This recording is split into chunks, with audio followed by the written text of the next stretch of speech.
parole est à Madame Gilda Aubert pour le groupe radical républicain, démocrate et progressiste. Vous avez 10 minutes, Madame la députée.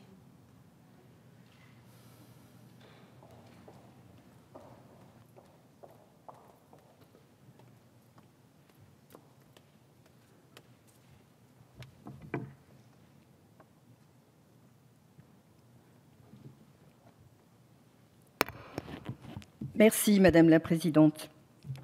Je veux avoir tout d'abord une pensée pour les enfants dont un parent aura été fauché vendredi dernier.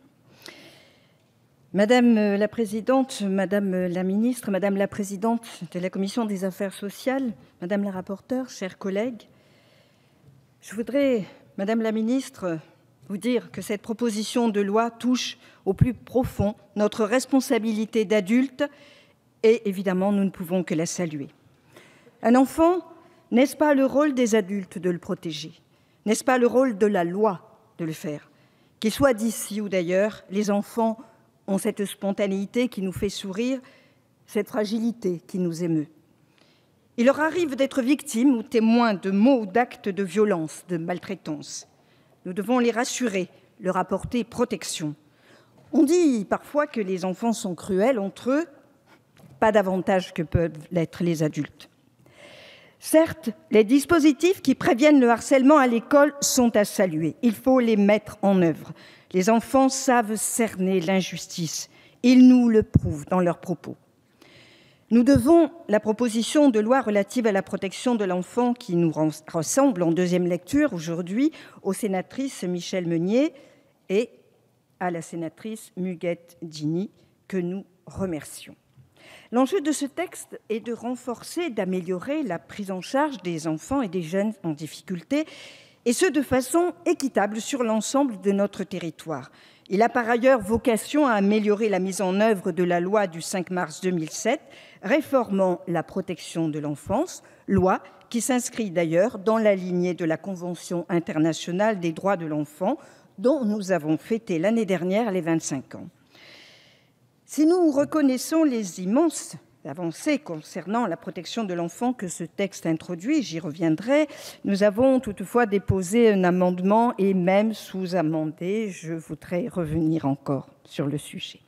Il concerne les tests osseux qui visent donc à les supprimer. Cet amendement vise à écarter le recours aux tests osseux pour déterminer l'âge des mineurs étrangers isolés arrivant sur le sol français. Nous l'avions exprimé donc lors de la première lecture et ma collègue Jeanine Dubié l'a fait à ce moment-là. Cet examen consistant à radiographier de face la main et le poignet gauche de la personne et à examiner les points d'ossification des doigts permet de tirer des conclusions hâtive peut-être, plus il y a de cartilage de croissance, plus la personne est jeune. Au contraire, lorsqu'il n'y a plus de cartilage, la maturité osseuse est atteinte, ce qui correspond plus ou moins à l'âge de 18 ans selon la personne et le sexe.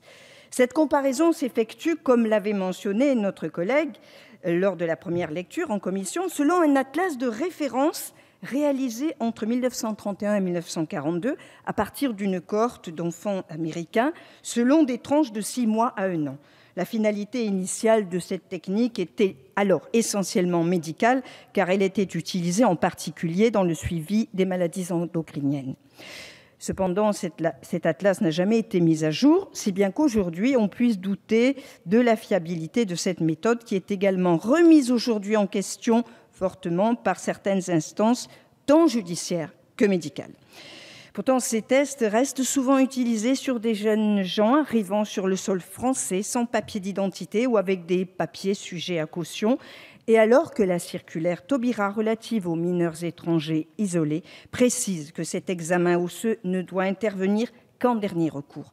Ainsi, allons-nous passer d'une finalité à caractère médical à une finalité judiciaire ?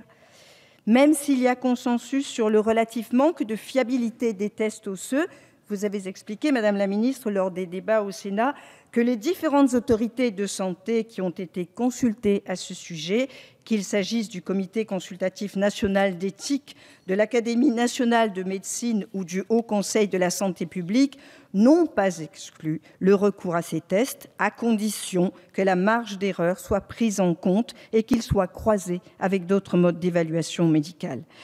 Le texte qui nous est soumis explicite que ces tests ne pourront être réalisés dorénavant que sur décision de l'autorité judiciaire et après recueil de l'accord de l'intéressé. Pourtant, pour certains enfants, la mauvaise compréhension du français peut représenter un handicap et l'acquiescement obtenu peut être dû à une mauvaise interprétation. En dehors de notre restriction sur le sujet, je veux saluer les dispositions votées en commission concernant notamment l'article 2 ter. Elle porte sur l'absentéisme et le décrochage scolaire et propose que le directeur d'un établissement puisse en informer les autorités concernées par la protection de l'enfance. Je souscris pleinement également à la réintroduction de l'article 5EA portant sur l'accompagnement des jeunes qui leur permet de terminer leur année scolaire ou universitaire engagée. Pour notre groupe, cet article est très important car il prend en compte la possibilité pour les jeunes de renforcer les outils qu'ils acquièrent lors de leurs études et qui favoriseront a fortiori leur intégration dans la vie active. Pour notre groupe, l'éducation est et reste l'un des socles de notre pacte républicain et nous devons plus que jamais le préserver aujourd'hui. Plus généralement, nous saluons le travail accompli par Madame la rapporteure Louis Auroux sur cette proposition de loi. Il nous semble qu'à part l'article 21 ter, cette proposition de loi contient des avancées vertueuses pour l'amélioration de la protection de l'enfant. À ce titre, nous saluons la décision de la Commission des affaires sociales d'avoir réintroduit, après sa suppression au Sénat, le Conseil national de la protection de l'enfance, chargé de proposer au gouvernement les orientations nationales de la politique de protection de l'enfance, de formuler des avis sur toute question s'y rattachant et d'en évaluer la mise en œuvre. La prévention, l'aide à la parentalité n'ont pas été oubliées dans cette proposition de loi et ce sont là des points essentiels pour garantir la protection des enfants. Alors que le gouvernement a déjà pris plusieurs mesures concernant ces enfants en tenant toujours compte de leur intérêt supérieur, nous l'avons vu notamment lors du texte étudié sur le statut des pupilles de l'État discuté en 2013, le groupe RRDP ne doute pas, Madame la Ministre, que ce texte saura une fois de plus rassembler et faire consensus au sein de notre hémicycle. Je vous remercie. Merci Madame la députée. La parole est à Monsieur Bruno.